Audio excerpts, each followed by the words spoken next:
নমস্কার, কেমন আছো সবাই? আশা করি সকলেই ভালো আছো। আমার চ্যানেলে সবাইকে স্বাগত জানিয়ে আরও একটা নতুন ভিডিও শুরু করছি। গ্রামের অতি সাধারণ ঘরের বউ হওয়া সত্ত্বেও সংসারের কাজকর্মের পাশাপাশি নিজের শখটাও কিভাবে বজায় করে থাকি তাহারই একটা ছোট্ট ভিডিও নিয়ে তোমাদের সামনে হাজির হলাম। আশা করছি আজকের ভিডিওটি দেখে তোমাদের অনেকেরই বিভিন্ন উপকারে আসবে বাস্তব জীবনে। তো আশা করছি ভিডিওটি তোমরা না টেনে সম্পূর্ণই দেখবে। আজকে আমি ঘুম থেকে উঠেছিলাম অনেক ভোরবেলায়। মা ওঠার সঙ্গে সঙ্গে আমিও কিন্তু উঠে পড়েছিলাম। তো উঠেই একেবারেই কিন্তু সংসারের কাজকর্ম করতে শুরু করে দিয়েছি। যেহেতু এই 3 দিন আমাবতী ছিল তাই কিন্তু পুজো দিতে পারিনি। আজকে আমাবতী শেষ, আজকে কিন্তু পুজো দিতে হবে। আর আজকে কিন্তু প্রচুর কাজকর্ম রয়েছে। তো আমার আশিবাসি কাজকর্মগুলো কিন্তু কমপ্লিট হয়ে গেছে। ফ্যানে যেহেতু প্রচুর নোংরা পড়েছিল তো সেই সমস্ত কিছু একটু পরিষ্কার করে নিলাম। আর একটু ঘরের ঝুলও পড়েছিল বেশ পরিমাণে। তো ফ্যান মোছার সঙ্গে সঙ্গে ঘরের ঝুলগুলোও কিন্তু আমি পরিষ্কার করে নিয়েছি। আশিবাসি কাজকর্ম সেরে চানটাও কমপ্লিট করে নিয়ে এখন চলে আসলাম ঠাকুর ঘরে। শাড়িটা খুলে নিচ্ছি। আমাবতী মাথায় ঠাকুর ঘরে কিন্তু এরকম ভাবেই শাড়ি টানিয়ে রাখতে হয়, ঠাকুরের মুখ নাকি দেখতে নেই আর কি।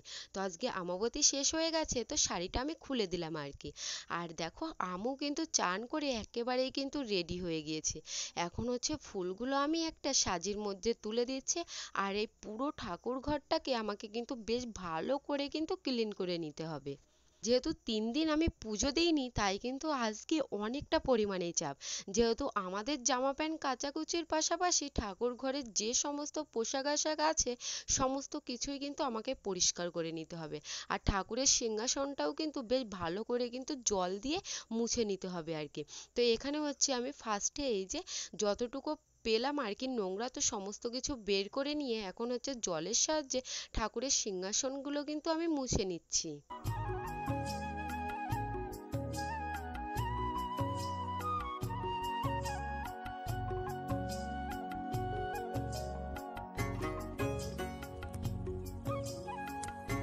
তুলসী মন্দিরেও আমি কিন্তু চান করে বেশ ভালো করে কিন্তু ধুয়ে নিয়েছি। সবার ফার্স্টে আগে আমি তুলসী মন্দিরে পুজো দেব, তারপরেই কিন্তু ঠাকুর ঘরে যাব। তোমাদেরকে তো প্রথমেই বললাম যে গ্রামের অতি সাধারণ ঘরের বউ হওয়া সত্ত্বেও কিভাবে আমি আমার শখটা বজায় রাখি তারই কিছু কথা আমি তোমাদেরকে শেয়ার করব।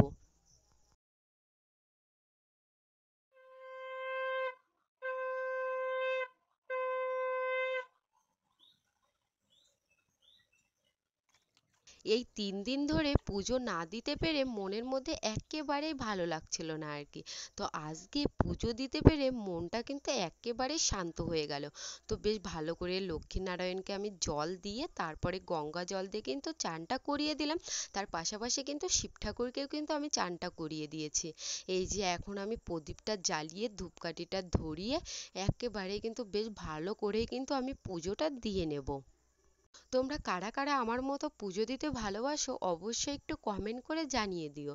তো পুজো যদি না দিতে পারি কোনো দিন তাহলে মনে হয় যে কোন কাজটা যেন আমি করিনি আর কি। যতক্ষণ না পুজো দিতে পারবো ততক্ষণ কিন্তু মনের মধ্যে একেবারেই কিন্তু ভালো লাগে না আর কি। তো এখন হচ্ছে প্রদীপ জ্বালিয়ে ধূপকাঠি ধরিয়ে সমস্ত ঠাকুরের সামনে কিন্তু আমি প্রসাদ দিয়ে দিয়েছি। আর এখন হচ্ছে ফুলগুলো ঠাকুরের চরণে দিয়ে পুজোটা কিন্তু সম্পূর্ণ করলাম। পুজো দেওয়ার পরপরই সোজা চলে আসলাম রাস্তায় মাছ কিনতে, যেহেতু দুপুরের তো রান্না বান্নাটা করে নিতে হবে আর কি। তো এখানে হচ্ছে আমি 100 মতো চিংড়ি মাছ নিয়ে নিয়েছি। আর এই ঝুড়ি থেকে আমি কিন্তু দুটো রূপচাঁদা নিয়ে নিয়েছি। এখানে কিন্তু অনেক রকমেরই মাছ ছিল আর কি। তো যাই হোক, যতই আজকে ভোরবেলা ঘুম থেকে উঠি না কেন তবুও সংসারের আশিবাসি কাজকর্ম সারতে সারতে অনেকটা লেট হয়ে গেছে। তো চাই আজকে তৈরি করেছি 8:30 নাগাদ। তো তোমাদের দাদাভাই আর আমার জন্য চাটা ছেঁকে নিয়ে সোজা চলে আসলাম রুমে।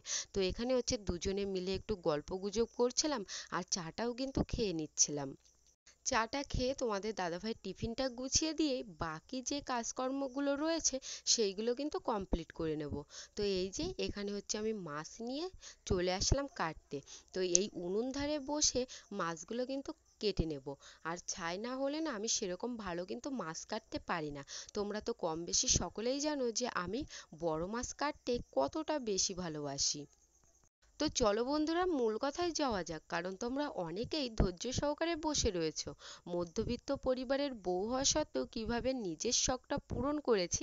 নিজের শখ বলতে তোমাদের দাদাভাই আর আমার, তার সাথে সাথে আমারও কিন্তু বড় ইচ্ছাটা একেবারেই কিন্তু কমপ্লিট হয়ে গেছে। তো চলো তোমাদেরকে শেয়ার করি। আমার না ছোটবেলা থেকে ইচ্ছা ছিল যে মোটরসাইকেল বা স্কুটি চালানো শিখবো, তো কিছুতেই কিন্তু হয়ে ওঠেনি শেখাটা। তো বিয়ের পরে নিজেরাই টাকা জমিয়ে জমিয়ে একটা কিন্তু সেকেন্ড হ্যান্ড স্কুটি কিনে নিয়েছি। তোমরা তো কম বেশি সকলেই জানো, স্কুটি কেনার ভিডিও কিন্তু ইউটিউবে আপলোড দেওয়া আছে। তোমরা যারা দেখোনি অবশ্যই কিন্তু গিয়ে দেখে আসতে পারো। স্কুটিটা কেনার পর স্কুটি চালানো কিন্তু তোমাদের দাদাভাই আমাকে শিখিয়ে দিয়েছে।